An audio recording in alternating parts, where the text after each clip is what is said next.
I think the jury in terms of for Watkins at that top bracket is still out. It's probably the finishing because he does miss a lot of big chances. Would you take him at Arsenal? He wouldn't be number one on the list, no.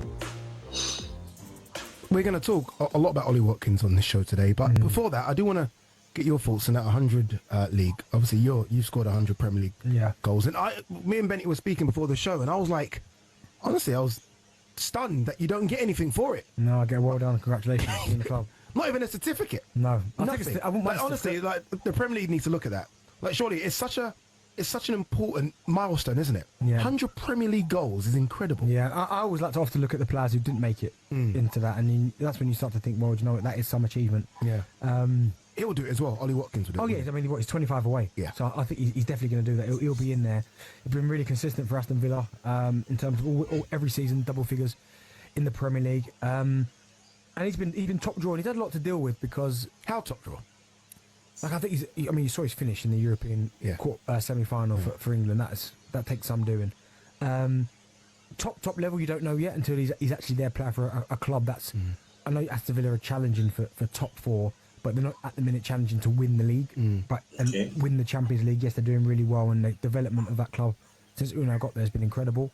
But you can still tell, can't you? Even if you're not challenging for top four or I look at Isak. That's what I was going to say. Yeah, I look at Isak. You can see immediately. Yes, the top draw. Immediately. I think the jury in terms of for Watkins at that top bracket is still out. Yeah. But listen, he's got all the attributes. When you look at his numbers, you look at his the strengths, his running power, his hold up play's been good. I'd say the one area where you probably, which in some respects probably defines the top draw and the rest. And don't get me wrong, I'm not trying to disrespect him by saying the rest because he is a top quality. Yeah. I mean, where there's some incredible strikers in the rest bracket. Right, exactly, right. So, but it's probably the finishing because he does Exactly. miss a lot of big chances. Exactly. Like where Isak might get one chance, goal. Yeah. And that's what you pay the big bucks Yeah, for, isn't it? and Watkins sometimes might get the opportunity and it might not get it, but don't get me wrong, he still, I think, would make most teams better. Okay, since he joined Villa, so first season 14 goals, Yeah. then 11, 15, last season was the standout season, 19, 27 in all comps. And this season where he's kind of had the issues being in and out of the side, Yeah. Rashford coming in, Duran coming in, then going and taking his spot, 16 goals this season, 14, 11, 15, 19, 16. Solid. Very solid. Very solid. But it's not elite, is it? Is it elite numbers? I don't know. I don't know. When you look at elite numbers, I mean, Isak, we go back to Isak because he seems to be the one that everybody wants. He's got 20 a couple of times. The last couple of seasons, 20-20. Just ticked off. Yeah. Salah, elite. 20 goals every single season without fail. You look at some of the best in Premier League, like the likes of the Kanes and even the Vardys. Agueros, these guys. You know, 20 plus all the time. Yeah, Aubameyang, 20 plus all the time. Thierry's. But still, again, you can't diminish what he's doing there because he's had a lot to deal with since he's been at Villa as well. As you said there, John Duran taking his spot and having to work. Then he gave the interview not long ago. He was angry because he was getting left out the big games because Rashford was playing. Doesn't normally speak as well. He doesn't. Again, I've been there when you're frustrated and you think you should be playing, but like he is so important to what Aston Villa do moving forward. He'll be there next season. I mean, don't get me wrong. I think so. Yeah. Considering what's happened this season, in and out of the side again, Rashford coming in and taking his place. Yeah, but how much did he go for? 50. Watkins staying at Aston Villa this season and next season, I don't quite agree because when you look at what happened this season, he was a bit angry with Aston Villa, how they put him on the bench, played Duran. Even when Duran left, they still put him on the bench, played Rashford. So the guy's already angry with Aston Villa. And quote unquote, Arsenal are still interested in him. I'm still waiting for them to address the essence of why we are here. How is he not a good player, Ben? Come on. See, I think that's cheap. 29. I get it, but 50. 29. 50 million? No, I think that's. I mean, if they're willing to pay to sell him for 50, he'll have a lot of suitors. Would you take him at Arsenal?